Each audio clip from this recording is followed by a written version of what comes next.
Hello, ഈ സെഷനിലേക്ക് സ്വാഗതം. ഈ സെഷനിൽ ഒരു LCD അല്ലെങ്കിൽ LED ടിവിയിലെ ട്രബിൾ ഷൂട്ടിംഗ് തകരാറുകൾ നമ്മൾ പരിശോധിക്കും. കൂടാതെ പ്രശ്നങ്ങൾ ഫലപ്രദമായി കണ്ടെത്തുന്നതിനും പരിഹരിക്കുന്നതിനുമുള്ള അറിവ് നൽകി നിങ്ങളെ സജ്ജരാക്കും. വിജ്ഞാനപ്രദമായ ഈ യാത്ര നമുക്ക് ഒന്നിച്ചു തുടങ്ങാം. ലക്ഷ്യങ്ങൾ.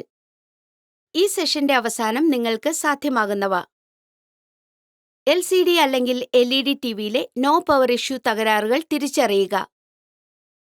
ഫ്ലോ ചാർട്ട് രീതി ഉപയോഗിച്ച് LCD അല്ലെങ്കിൽ LED ടിവിയിലെ തകരാർ പരിഹരിക്കുക. ഡീബഗ്ഗിങ്ങിന് ശേഷം ടിവി ടെസ്റ്റ് ചെയ്യുക. ഒരു LCD അല്ലെങ്കിൽ LED ടിവിയിലെ തകരാറുകളുടെ ട്രബിൾ ഷൂട്ടിങ്ങിന് ആവശ്യമായ ഉപകരണങ്ങളും മെറ്റീരിയലുകളും ആദ്യം നോക്കാം. ഞങ്ങൾക്ക് ഇനി പറയുന്ന ടൂളുകളും എക്യുപ്മെന്റുകളും ഇൻസ്ട്രുമെന്റുകളും ആവശ്യമാണ്: ട്രെയിനി ടൂൾ കിറ്റ് 1 സെറ്റ്, പ്രോബുകളുള്ള digital multimeter 1 magnifier lens 1 capacitor discharger 1 colour pattern generator 1 blower 1 number, soldering iron 1 desoldering pump 1. നമുക്കിനി പറയുന്ന മെറ്റീരിയലുകൾ ആവശ്യമാണ്: electrostatic discharge sheet 1 soft cloth 2 HDMI cable 2 RCA cable 3RCA 3RCA 1 സെറ്റ്, optical cable SPDF 1 coaxial cable 2RCA 2RCA 1 സെറ്റ്, cleaning brush 1 IPA cleaning solution 1 കുപ്പി, fuse 1. ആദ്യം തകരാർ തിരിച്ചറിയാൻ നമുക്ക് LCD അല്ലെങ്കിൽ LED ടിവി ടെസ്റ്റ് ചെയ്യാം. ടിവിയുടെ ട്രബിൾ ഷൂട്ടിങ്ങിന് ആവശ്യമായ എല്ലാ ടൂളുകളും മെറ്റീരിയലുകളും തയ്യാറായി സൂക്ഷിക്കുക. ടെലിവിഷൻ ടെസ്റ്റിംഗ് ടേബിളിൽ അനുയോജ്യ പൊസിഷനിൽ വച്ചുകൊണ്ട് ആരംഭിക്കുക. ഇപ്പോൾ ടെലിവിഷൻ പവർ ഓൺ ചെയ്യാൻ റിമോട്ട് കൺട്രോൾ ഉപയോഗിക്കുക. റിമോട്ട് കൺട്രോൾ ഉപയോഗിച്ച് ടിവി ഓണാക്കുക. തുടർന്ന് ഫാക്ടറി റീസെറ്റ് റിമോട്ട് ഉപയോഗിച്ച് വ്യത്യസ്ത പാറ്റേണുകൾ പരിശോധിക്കുക. LED ഇൻഡിക്കേറ്ററിനായി ടിവിയുടെ ഫ്രണ്ട് പാനൽ നിരീക്ഷിക്കുക. അത് പ്രകാശിക്കുന്നില്ലെങ്കിൽ ടെലിവിഷന് പവർ ലഭിക്കുന്നില്ലെന്ന് ഇത് സൂചിപ്പിക്കുന്നു. ഇപ്പോൾ ടെലിവിഷന്റെ സ്ക്രീൻ പോറലുകളിൽ നിന്നോ കേടുപാടുകളിൽ നിന്നോ സംരക്ഷിക്കാൻ റിപ്പയർ ടേബിളിൽ മൃദുവായതും ഉരച്ചിലുകളില്ലാത്തതുമായ ഒരു തുണി വെച്ചുകൊണ്ട് ആരംഭിക്കുക. തുടർന്ന് ആന്തരിക കോമ്പോണന്റുകൾ ആക്സസ് ചെയ്യുന്നതിനുള്ള സ്റ്റെപ്പുകളുമായി മുന്നോട്ടു പോവുക. ആദ്യം ടിവി ഓഫ് ആണെന്നും എല്ലാ പവർ സോഴ്സുകളിൽ നിന്നും ഡിസ്കണക്ട് ആണെന്നും ഉറപ്പാക്കുക. കണക്ട് ചെയ്തിരിക്കുന്ന എല്ലാ കേബിളുകളും ശ്രദ്ധാപൂർവ്വം നീക്കം ചെയ്യുക. ഇപ്പോൾ ബാക്ക് പാനൽ കവറിൽ ശ്രദ്ധ കേന്ദ്രീകരിക്കുക. അത് സുരക്ഷിതമാക്കുന്ന എല്ലാ സ്ക്രൂകളും തിരിച്ചറിയുക. അനുയോജ്യമായ ഒരു സ്ക്രൂ ഡ്രൈവർ ഉപയോഗിച്ച് ഓരോന്നും ക്രമാനുഗതമായി അഴിക്കുക. അവ പിന്നീട് റീഅസംബിൾ ചെയ്യാൻ സുരക്ഷിതമായി സൂക്ഷിക്കുക. എല്ലാ സ്ക്രൂകളും നീക്കം ചെയ്ത ശേഷം ബാക്ക് പാനൽ കവർ പതുക്കെ ഉയർത്തി മാറ്റുക. ഇതാ ഒരു സേഫ്റ്റി ടിപ്പ്. ഏതെങ്കിലും ഇന്റേണൽ കോമ്പോണന്റ്സോ കേസിംഗിന് തന്നെയോ കേടുപാടുകൾ സംഭവിക്കാതിരിക്കാൻ ഇത് സൗമ്യമായി ചെയ്യുന്നതാണ് അഭികാമ്യം.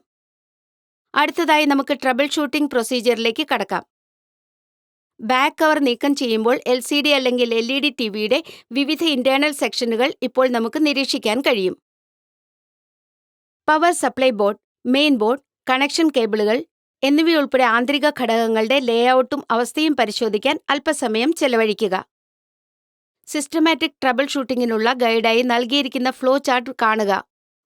ഒരു മൾട്ടിമീറ്റർ ഉപയോഗിച്ച് ടെസ്റ്റ് ചെയ്ത് പവർ കോഡ് ശരിയായി പ്രവർത്തിക്കുന്നുണ്ടെന്ന് ഉറപ്പാക്കുക.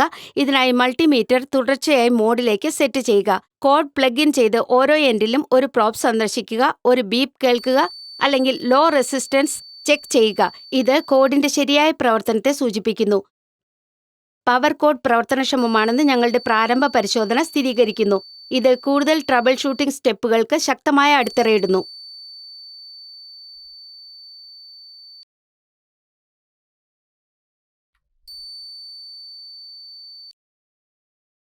ഇപ്പോൾ നമ്മൾ പവർ സപ്ലൈ ബോർഡ് പര്യവേക്ഷണം ചെയ്യും.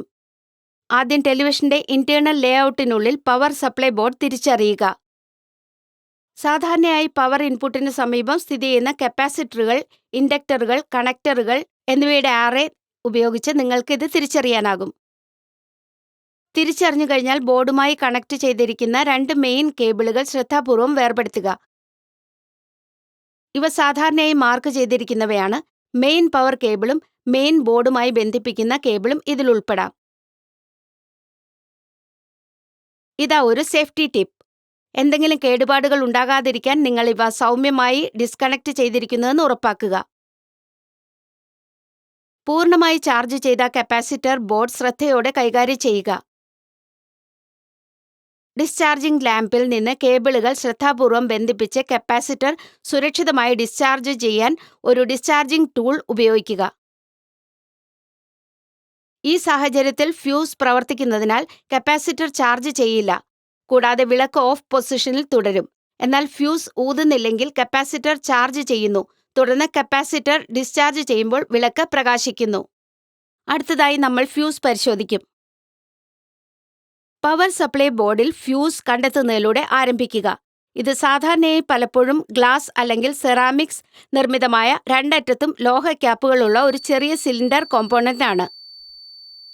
ഫ്യൂസ് ടെസ്റ്റ് ചെയ്യാൻ ഞങ്ങൾ കണ്ടിന്യൂറ്റി മോഡിലേക്ക് സെറ്റ് ചെയ്ത ഒരു മൾട്ടിമീറ്റർ ഉപയോഗിക്കും. ഫ്യൂസിന് കണ്ടിന്യൂസ് ഇലക്ട്രിക്കൽ പാത്ത് ഉണ്ടോ എന്ന് നിർണ്ണയിക്കാൻ ഈ സെറ്റിംഗ് സഹായിക്കുന്നു. ഫ്യൂസിന്റെ രണ്ടറ്റത്തും മൾട്ടിമീറ്ററിന്റെ പ്രോബുകൾ ഘടിപ്പിക്കുക. പ്രവർത്തിക്കുന്ന ഒരു ഫ്യൂസിൽ മൾട്ടിമീറ്ററിൽ 1 നിന്ന് 0 ഒരു മാറ്റം രജിസ്റ്റർ ചെയ്യണം. ഒപ്പം ഒരു ബീപ്പിംഗ് സൗണ്ടും തുടർച്ചയെ സൂചിപ്പിക്കുന്നു. എന്നിരുന്നാലും നമ്മുടെ സാഹചര്യത്തിൽ മൾട്ടിമീറ്റർ ശബ്ദമില്ലാതെ ഒരു ഡിസ്പ്ലേ ചെയ്യുന്നത് തുടരുകയാണെങ്കിൽ അത് ഫ്യൂസിനുള്ളിലെ സർക്യൂട്ടിലെ ഒരു ബ്രേക്ക് സൂചിപ്പിക്കുന്നു. ഈ അവസ്ഥ ഫ്യൂസ് കത്തിപ്പോയതായും മാറ്റിസ്ഥാപിക്കേണ്ടതുണ്ടെന്നും സ്ഥിരീകരിക്കുന്നു. ഫ്യൂസ് മാറ്റിസ്ഥാപിക്കുന്നത് ആരംഭിക്കുന്നതിന് ആദ്യം അത് ബോർഡിൽ നിന്ന് ശ്രദ്ധാപൂർവ്വം നീക്കം ചെയ്യേണ്ടതുണ്ട്. ഇതിൽ ഡിസോൾഡറിംഗ് എന്ന അതിസൂക്ഷ്മമായ പ്രക്രിയ ഉൾപ്പെടുന്നു. സർക്യൂട്ട് ബോർഡിൽ ഫ്യൂസ് ഘടിപ്പിക്കുന്ന സോൾഡർ പതുക്കെ ഉരുകാനും നീക്കം ചെയ്യാനും ഒരു സോൾഡറിംഗ് അയൺ ഉപയോഗിക്കുക. ഇതാ ഒരു സേഫ്റ്റി ടിപ്പ്. സമീപത്തുള്ള ഘടകങ്ങൾക്ക് കേടുപാടുകൾ സംഭവിക്കാതിരിക്കാൻ നിങ്ങൾ കൃത്യമായി ചൂട് പ്രയോഗിക്കുന്നുവെന്ന് ഉറപ്പാക്കുക. സോൾഡർ നീക്കം ചെയ്തു കഴിഞ്ഞാൽ നിങ്ങൾക്ക് പഴയ ഫ്യൂസ് അതിന്റെ സ്ഥാനത്ത് നിന്ന് ഉയർത്തിയെടുക്കാം.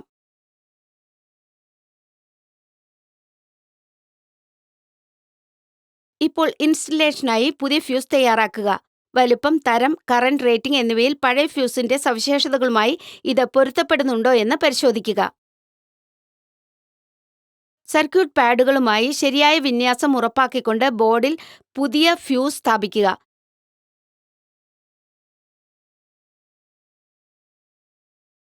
സോൾഡറിംഗ് അയൺ ഉപയോഗിച്ച് ഫ്യൂസിന്റെ ഓരോ അറ്റത്തും ചെറിയ അളവിൽ സോൾഡർ പുരട്ടുക. അത് ബോർഡിൽ ഉറപ്പിക്കുക. നല്ല ഇലക്ട്രിക്കൽ കണക്ടിവിറ്റി ഉറപ്പാക്കുന്നതിനും ഭാവിയിലെ വീഴ്ചകൾ തടയുന്നതിനും ഒരു വൃത്തിയുള്ള സോൾഡർ ജോയിന്റ് സൃഷ്ടിക്കുന്നുവെന്നത് ഉറപ്പാക്കുക. ഇനി നമുക്ക് പവർ സപ്ലൈ ബോർഡ് ഒരു മൾട്ടിമീറ്റർ ഉപയോഗിച്ച് പ്രവർത്തിക്കുന്നുണ്ടെന്ന് പരിശോധിക്കാം. അതിനാൽ ഒരു ഭൂതക്കണ്ണാടി ഉപയോഗിച്ച് LCD അല്ലെങ്കിൽ LED ടിവിയിലേക്ക് നയിക്കുന്ന കേബിളിന്റെ സമീപമുള്ള വിവരണം പരിശോധിക്കുക. സൂചിപ്പിച്ച വോൾട്ടേജ് ടിവിക്ക് ആവശ്യമായ സ്പെസിഫിക്കേഷനുകളുമായി പൊരുത്തപ്പെടുന്നുണ്ടെന്ന് ഉറപ്പാക്കുക.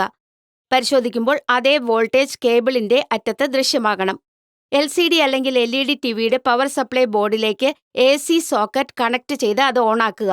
ശരിയായ പ്രവർത്തനം ഉറപ്പാക്കാൻ വിവിധ വോൾട്ടേജുകൾ ശ്രദ്ധാപൂർവം പ്രയോഗിക്കുകയും ടെസ്റ്റ് ചെയ്യുകയും ചെയ്യുക. വോൾട്ടേജ് മോഡിൽ ഒരു മൾട്ടിമീറ്റർ ഉപയോഗിച്ച് പവർ സപ്ലൈ ബോർഡിന്റെ ഓരോ ടെർമിനലിലും പ്രോബുകൾ സ്ഥാപിക്കുക. ശ്രദ്ധാപൂർവം റീഡിംഗുകൾ രേഖപ്പെടുത്തുക.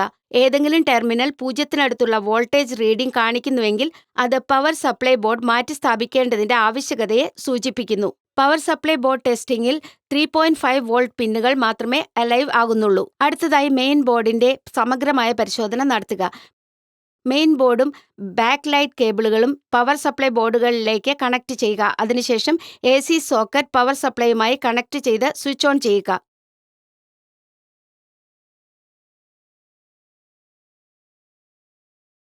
അടുത്തതായി TV റിമോട്ട് കൺട്രോളർ ഉപയോഗിച്ച് ടെലിവിഷൻ പ്രവർത്തിപ്പിക്കുക. LED ലൈറ്റ് ഓണാക്കുന്നുണ്ടോ എന്ന് സൂക്ഷ്മമായി നിരീക്ഷിക്കുക. LED ആക്ടിവേഷൻ മെയിൻ ബോർഡിന്റെ ശരിയായ പ്രവർത്തനത്തിന്റെ സ്ഥിരീകരണമായി വർത്തിക്കുന്നു. ഇത് പവറുമായി ബന്ധപ്പെട്ട പ്രശ്നങ്ങൾ ഒഴിവാക്കുന്നു. മുൻകൂർ ട്രബിൾ ഷൂട്ടിംഗ് സ്റ്റെപ്പുകൾ പൂർത്തിയാക്കിയിട്ടും ചിലപ്പോൾ നിങ്ങൾക്ക് ഒരു നോ ഡിസ്പ്ലേ നേരിടേണ്ടി വന്നേക്കാം. അത്തരമൊരു സാഹചര്യത്തിൽ കൂടുതൽ പ്രശ്നനിർണ്ണയത്തിനുള്ള ഒരു ചിട്ടയായ ഗൈഡായി നൽകിയിരിക്കുന്ന ഫ്ലോ ചാർട്ട് കാണുക. 24 വോൾട്ട് ഉൾപ്പെടെ എല്ലാ വോൾട്ടേജുകളും ഉറപ്പാക്കിക്കൊണ്ട് പവർ സപ്ലൈ ബോർഡിന്റെ പ്രവർത്തനം സ്ഥിരീകരിച്ചുകൊണ്ട് ആരംഭിക്കുക. പവർ സപ്ലൈ ബോർഡ് ശരിയായി പ്രവർത്തിക്കുന്നുണ്ടെങ്കിൽ ഫ്രണ്ട് പാനലിലെ പവർ ബട്ടണിന്റെ ഫംഗ്ഷനാലിറ്റി പരിശോധിക്കുക. തകരാർ കണ്ടെത്തിയാൽ മാറ്റിസ്ഥാപിക്കുക. അടുത്തതായി IR റിസീവറിന്റെ പ്രകടനം വിലയിരുത്തുക. സിഗ്നൽ റിസപ്ഷൻ പുനഃസ്ഥാപിക്കാൻ ആവശ്യമെങ്കിൽ മാറ്റിസ്ഥാപിക്കുക. അവസാനമായി TV സ്റ്റാർട്ടപ്പ് സുഗമമാക്കുന്നതിന് എല്ലാ കണക്ഷനുകളും ശരിയായി സുരക്ഷിതമാക്കിയിട്ടുണ്ടെന്ന് ഉറപ്പാക്കിക്കൊണ്ട് കേടുപാടുകളുടെയോ തകരാറിന്റെയോ ലക്ഷണങ്ങളുണ്ടെങ്കിൽ കണ്ടെത്താനായി മെയിൻ ബോർഡ് പരിശോധിക്കുക. ടിവിയുടെ ശരിയായ ഓപ്പറേഷൻ സ്ഥിരീകരിക്കുന്ന മുൻപത്തെ എല്ലാ ടെസ്റ്റുകളും ഉപയോഗിച്ച് ഉപകരണം ഓപ്റ്റിമൽ പ്രവർത്തന നിലയിലാണെന്ന് ആത്മവിശ്വാസത്തോടെ നിമഗ്നം ചെയ്യാം. ഇനി നമുക്ക് TV റീഅസംബിൾ ചെയ്ത് ടെസ്റ്റ് ചെയ്തുറപ്പിക്കാം. ടിവിയിൽ ബാക്ക് കവർ സുരക്ഷിതമായി അറ്റാച്ച് ചെയ്യാൻ ഒരു സ്ക്രൂ ഡ്രൈവർ ഉപയോഗിക്കുക. TV മേശപ്പുറത്ത് കുത്തനെ വയ്ക്കുക. സ്ഥിരത ഉറപ്പാക്കുക. HDMI കേബിൾ ഉപയോഗിച്ച് കളർ പാറ്റേൺ ജനറേറ്റർ കണക്ട് ചെയ്യാൻ തുടരുക. TV ഡിസ്പ്ലേ മെനു നാവിഗേറ്റ് ചെയ്യാൻ റിമോട്ട് കൺട്രോൾ ഉപയോഗിക്കുക. സ്ക്രീനിൽ പ്രദർശിപ്പിച്ചിരിക്കുന്ന പാറ്റേണുകൾ കൃത്യമായി പൊരുത്തപ്പെടുന്നുണ്ടോ എന്ന് പരിശോധിക്കുക. ഫാക്ടറി റീസെറ്റ് റിമോട്ട് ഉപയോഗിച്ച് നടത്തിയ തിരഞ്ഞെടുപ്പുകളിലേക്ക്. ഇവിടെ ഈ സെഷൻ അവസാനിക്കുന്നു. ഈ സെഷനിൽ നമ്മൾ പഠിച്ചത് LCD അല്ലെങ്കിൽ LED ടിവിയിലെ നോ പവർ ഇഷ്യൂ തകരാറുകൾ തിരിച്ചറിയാൻ ഫ്ലോ ചാർട്ട് രീതി ഉപയോഗിച്ച് LCD അല്ലെങ്കിൽ LED ടിവിയിലെ തകരാർ പരിഹരിക്കാൻ, ഡീബഗിങ്ങിന് ശേഷം TV ടെസ്റ്റ് ചെയ്യാൻ. ഈ വീഡിയോ ശ്രദ്ധിച്ചതിന് നന്ദി. അടുത്ത സെഷനിൽ വീണ്ടും കാണാം.